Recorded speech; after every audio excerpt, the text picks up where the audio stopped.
In the span of just a few months, the novel virus, known as COVID-19, has wreaked havoc on our world, The value of shares fell off a cliff.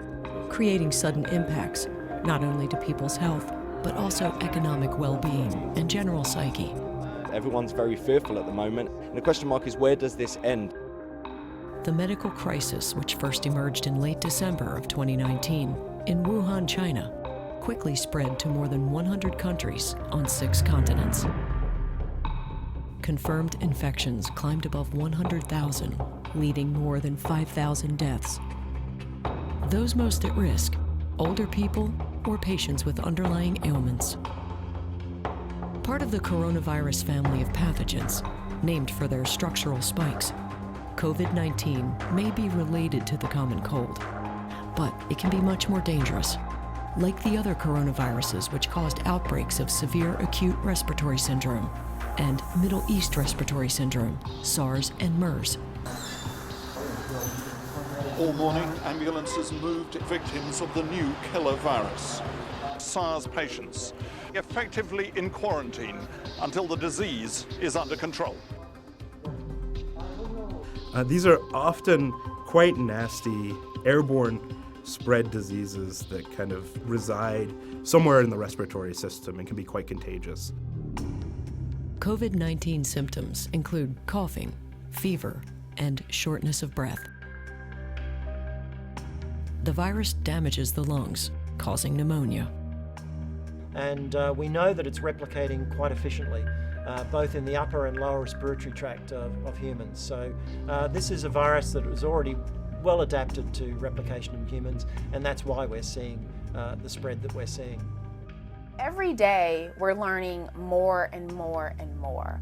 Obviously, because this is a novel virus, and even though we've been to this rodeo before with MERS and SARS, there's still so many unknowns. And that's why the World Health Organization, or WHO, declared a pandemic as of March 11th, after repeatedly stressing the serious nature of the situation. This is not a drill. This is not the time to give up. This is not a time for excuses. This is a time for pulling out all the stops.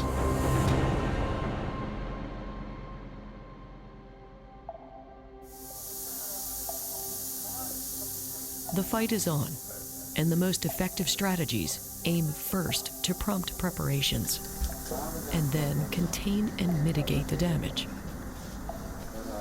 This is not the first contagion we've confronted, and history contains lessons about what works and sometimes what doesn't. Pandemics are a major threat, but we are in the position now in 2020 to fight a pandemic. COVID-19 travels through the air in respiratory droplets, like those contained in a cough or sneeze. Exactly how long the exposed virus can survive is unknown, perhaps a couple of hours. So touching infected surfaces, like handrails, doorknobs, or tabletops, has the potential to transmit the disease, as do personal greetings. If you shake hands, you might be transferring biomatter that's contagious, and then touching your face, which can lead to the spread of the disease in one's own body. It's extraordinary how many times each hour we touch our face. So regular hand washing is extremely important. Once the virus establishes itself in a population, passing person to person, it's much harder to contain. So American health officials recognize the crisis will grow. And then when you get community spread, it makes the challenge much greater. So I can say we will see more cases and things will get worse than they are right now. But how might we stave off the most dire eventualities? The first things to do is to contain by lowering the transmissibility of the disease. And how to do that is through what we call social distancing. So it is important to identify cases and infections as soon as possible and isolate those people, put in the right hospital setting so that they cannot transmit the disease to other individuals. But with an average incubation period of 5 days and symptoms often not occurring until day 12, COVID-19 can move quickly and quietly. We do know that those individuals who might not be actually experiencing any symptoms of illness have the capacity to spread it, which means that public health responses need to figure out ways to even monitor the health and potential transmission rates amongst people who appear by all understandings to be healthy. And that will change how we live our lives. Curtailing large public gatherings, like sporting events, political rallies, even religious services.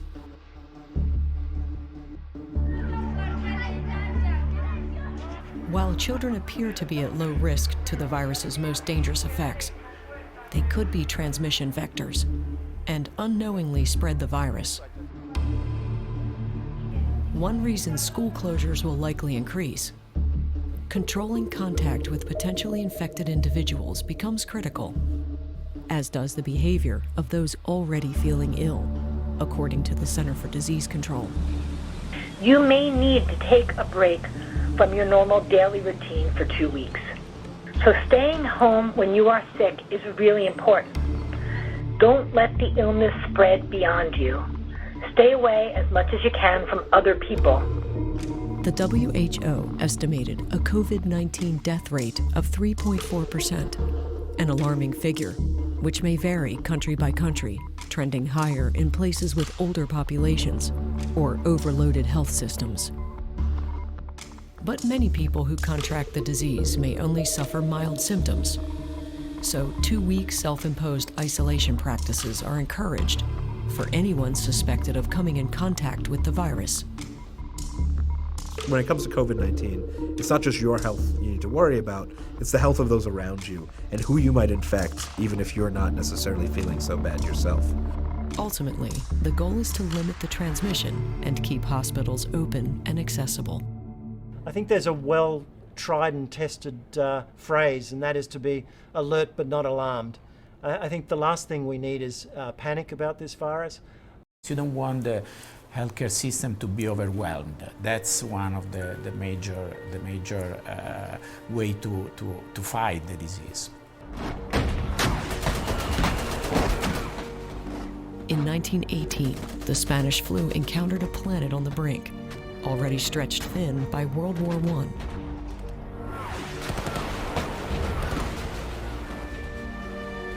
You know, for a opportunistic disease, this was the perfect moment.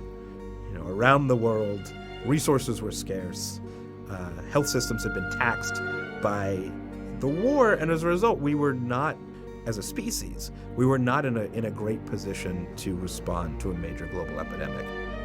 An estimated 50 million people died worldwide, including 675,000 which occurred in America. Devastating, but could it have been even worse? So what we saw, especially in the United States, the towns and cities that implemented non-pharmaceutical interventions aimed at social distancing earlier were more effective at preventing the worst effects of epidemic spread and ultimately death. Perhaps technology today will be an ally in this regard. Some businesses can continue remotely through mandatory telework. Students can receive instructions online. Of course, in other ways, our modern lifestyles and interconnected world often benefits our virological opponents. And as the world has become increasingly more globalized, the pace of trade and traffic has increased with faster ships, faster planes, faster mechanisms of trade. The concern for epidemic spread around the world has become even more significant. And every place in the world is one flight away from almost all other places. And as we always say, diseases have no borders. But countries will seek to protectively seal themselves off from the virus. Israel now requires all international arrivals to self-quarantine for a period of 2 weeks. And the United States issued new restrictions for travel from most of Europe. To keep new cases from entering our shores, we will be suspending all travel from Europe to the United States for the next 30 days. In the early days of this public health emergency, the Chinese government limited travel during the New Year holiday, hoping to stem the tide of the disease, locking down 60 million people in Hubei province, including 11 million in the city of Wuhan, the epidemic's first epicenter. The bustling megacity quickly turned into a ghost town. The scale of the quarantines in China really are on a level that we haven't seen as humans ever. But then, the second week of March saw Italy, the hardest hit country in Europe, follow suit, putting the whole country under red zone restrictions, all 60 million people. Drastic times call for drastic measures: school closings, business suspensions, and curfews.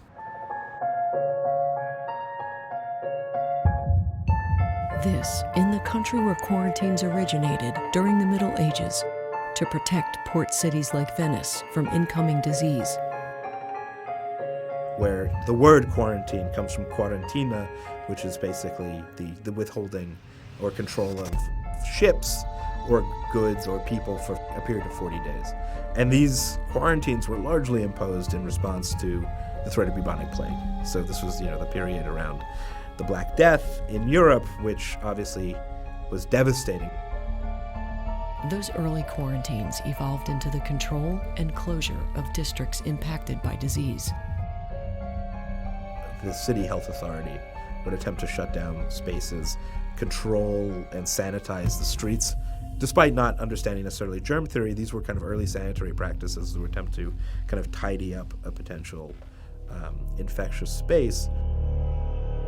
Quarantines, however, can be manipulated and expand inequities and injustice. In 1901 in Cape Town, the arrival of bubonic plague in the city was met with very aggressive, racially specific quarantining and segregation of much of the city's Black African population.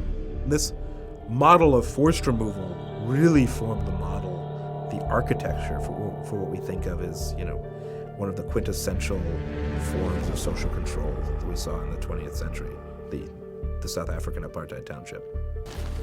In 2020, in order to be successful against COVID-19, prevention and preparation measures must be uniformly implemented. Because this is a battle for everybody, for the humankind. We need to think about countries that might have less ready and prepared care systems, but there is a lot that we can do. That requires investment, that requires preparation. Although it seems a big cost now, it will be much less than the bill that a pandemic that goes unchecked will present us. From 2014 to 2016, West African nations Sierra Leone, Guinea, and Liberia endured an outbreak of the deadly Ebola virus. Going in to collect the Ebola dead is one of the riskiest jobs in the world right now. But these Red Cross volunteers know it's one that has to be done. All the evidence suggests the majority of new Ebola cases are directly linked to people who had contact with a dead body. Burying people quickly and safely is key to getting this outbreak under control. The last time a loved one might have seen their beloved was at the moment when they were taken away in an ambulance. And because burials had to be taken care of in a particularly sanitized way, it often meant that loved ones and families never got to say goodbye, and in some cases may not have known where their family members were actually buried.